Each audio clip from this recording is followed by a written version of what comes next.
transportation equity and comprehensive analysis and multimodal planning and all that.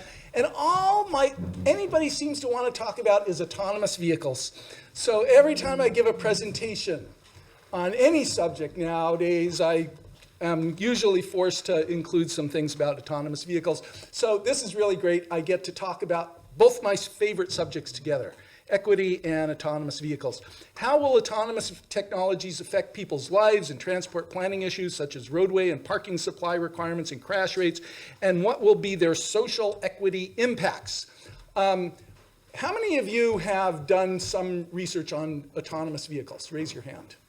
Okay, so those of you who have, you know that there are these 5 different stages of autonomous vehicles and defined by transportation engineers, and we're currently, pretty much most cars that you buy now have a little bit of driver assistance, and pretty soon they're going to have some degree of, like, they can park themselves, but the holy grail is level 5, full automation. It would drive your mother-in-law or your teenage, or let's say your children, with no other person in the car from one place to another.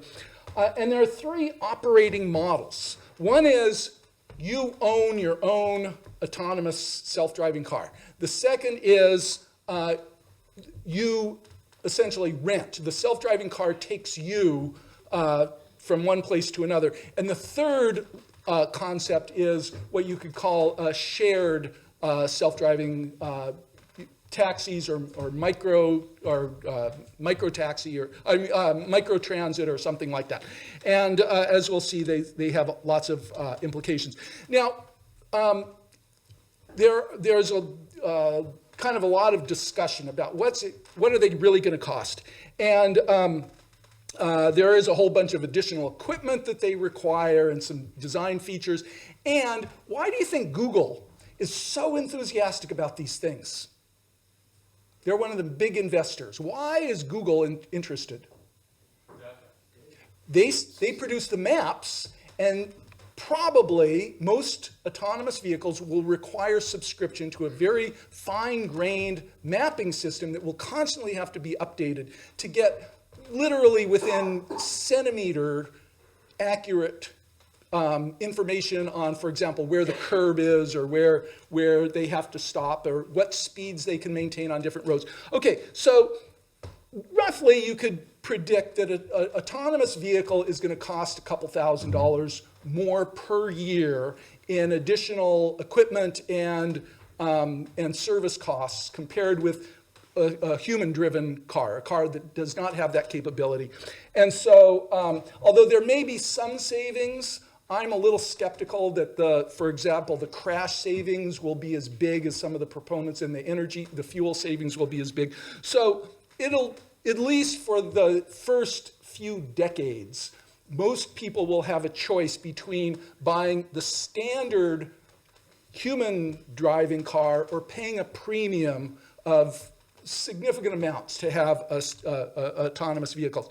So you can do some estimates of what it will probably, how these costs will compare, and my own conclusion, taking into account things like the additional cleaning costs. If you have a self-driving taxi, or your taxi is driving you around, and then probably every 5 or 10 trips, it's going to have to go to a cleaning station. Keep in mind, most of the optimists overlook that cost, and it's going to require this subscription. So the yellow here are my estimates of what autonomous vehicles would cost. Like autonomous transit would be fairly cheap. Autonomous car, once you've paid off, when you're thinking of only the operating costs, it's going to be probably a little cheaper than a human-driven car. An autonomous taxi will be somewhat more expensive, and if you averaged all of your driving, an autonomous car is actually going to cost a little bit more than a human-driven car for just if you owned it yourself. But it's going to be much cheaper than a current ride-hailing or human-driven taxi. That's my rough estimate. a lot of the benefits that the optimists predict, things like reducing traffic congestion and energy consumption and pollution emission, really depend on having a dedicated lane that's only for autonomous vehicles so they can platoon. So if this is one of the questions is, at what point, what penetration rate in the vehicle fleet do you need before the mayor of your city will say, we're going to dedicate one of the highway lanes to vehicles with this, to the expensive new vehicles that have this capability in order to reduce the traffic congestion and energy consumption and air pollution for those vehicles. So there's a big debate. There are a lot of questions about whether autonomous technology will increase or reduce total vehicle travel and traffic problems. And there are reasons to think that it will increase, or some ways that autonomous technology could increase total VMT, vehicle travel, and some ways that it can reduce it. And so my analysis is that with current policies, autonomous vehicles are likely to increase total vehicle travel by 10 to 30%. But if public policies favor shared vehicles, total vehicle travel will decline. So it's very much, the future depends very much on our public policies. Just to put it into perspective, here is the amount of space required for, whatever it is, for 60 to travel 60 people in a car, and here's in a bus, and here's in autonomous cars. Autonomous cars will probably, if anything, without more efficient pricing or shared vehicle favoring, will increase traffic congestion because they'll stimulate more driving, and in fact, in most cases, they're going to be driving more cautiously than a human-driven vehicle, at least for the first decade or two. So they really are not I don't believe that they are a solution to traffic congestion. If anything, they're going to exacerbate congestion problems unless we use it to change our policies. Now, I don't have time to go through this slide, but if you read my paper on this subject, it discusses potential or likely benefits and likely costs and problems. They range from things like some of the benefits could be increased safety. And the optimists say, since 90% of all crashes involve a human error, autonomous technologies will reduce crashes by 90%. What have they overlooked? Computer error. Well, all the ways that, okay, let me ask you this. When's the last time your computer or your mobile phone or the internet failed to deliver services as expected? How long ago? Today. Today? Okay. Did anybody die? A little part of me died. Every day of my life. Was there blood on the roadway because your computer didn't do what it was supposed to? Okay, thank goodness. The potential is there for sensor errors, coding errors, hardware errors, hacking, and think of those dedicated highway lanes. Let's say the autonomous lane is driving at 100 kilometers an hour, and the general traffic lane is driving at 60. Do you think some young guy in a fast muscle car will use that opportunity to think that he can join in on that platoon that just drove by at 100 kilometers an hour? There are a lot of additional risks that I think autonomous technology can introduce. So probably there will be a net gain in safety, but it probably will not be anywhere near 90%. So here's my prediction. I know, predictions are there's all kinds of uncertainties. But what I do in this is I say if autonomous vehicle implementation follows previous vehicle technology patterns, such as automatic transmissions, seat belts, airbags, navigation systems, it takes a few decades for to go from, this is a standard technology implementation S-curve, and right now we're at the very early developmental stages, and it's going to take a while before they become commercial commercially available, and then another time before the market really develops. So I'm predicting that at best, optimistically, by 2030, we've got, you could go out and buy an autonomous vehicle that really operates as predicted, but that means that it's probably 2040 or 2050 before they become significant in the fleet.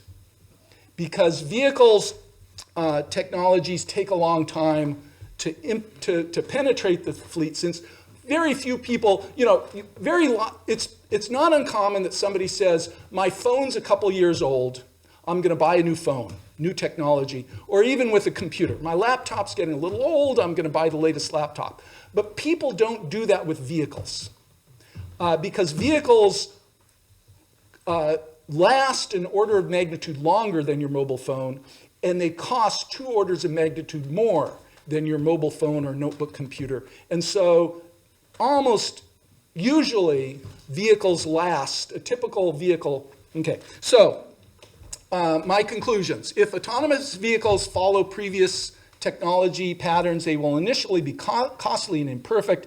During the 2020s and perhaps the 2030s, they are likely to be expensive novelties with somewhat limited abilities. For example, as far as I know, nobody has figured out how to make autonomous vehicles that can drive in heavy snow or heavy rain or on unpaved and unmapped roads or through tunnels where they lose their satellite signal. So, eventually all these problems might be solved, but it's likely to take many years before you could buy a vehicle, an autonomous vehicle that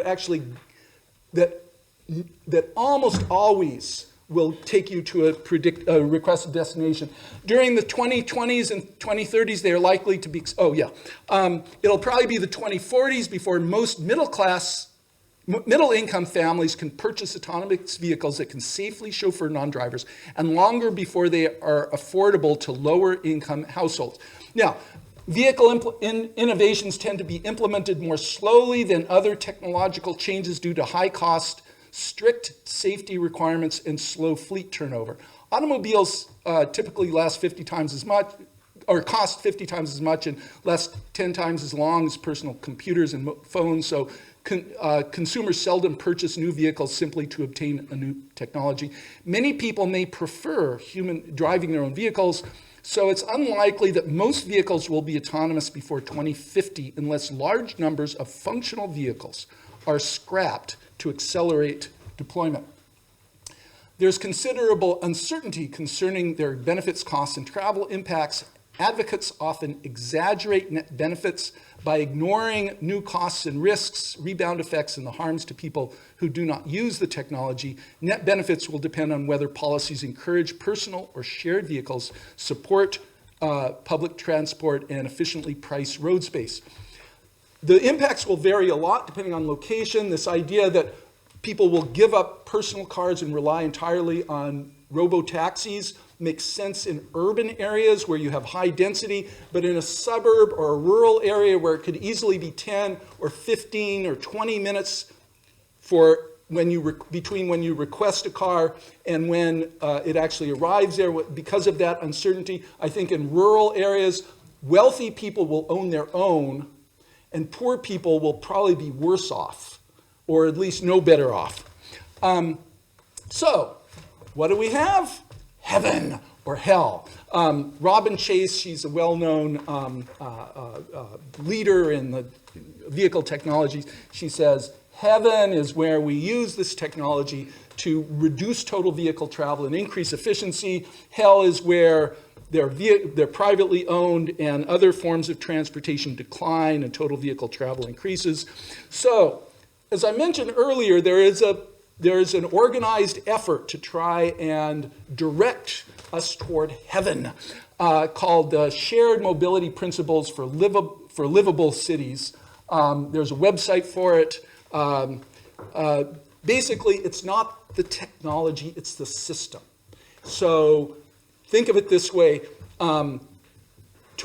Ask yourself, to what degree does this technology actually complement walking and bicycling and public transit? That's the kind of the key. So, social equity issues. Will autonomous vehicles perpetrate automobile-dependent planning and sprawl, which are costly and unfair to people who rely on other access modes? Do they increase delay, risk, or pollution to other road users, including pedestrians, bicyclists, and transit passengers? And human-driven motorists, do they require additional subsidies or public infrastructure, such as dedicated lanes or special equipment that the public has to invest in? Will they be more or less affordable than other transport modes? Do some travelers need human assistance? So, for example, I suspect that once fully deployed, autonomous taxis will be the cheap, inferior taxi service, and that a lot of people would willingly pay extra for the taxi that has a human driver to help them lift their luggage in and give them a sense of security and make sure that when they leave their taxi, they can get safely to the front door of their destination. And how will they affect employment opportunities and business activity? So that is the really quick version of course, a much more detailed report called Autonomous Vehicle Implementation Predictions, Implications for Transport Planning, and then some other reports on our website. And so, do we have time for questions right now? No, I think we'll hold questions.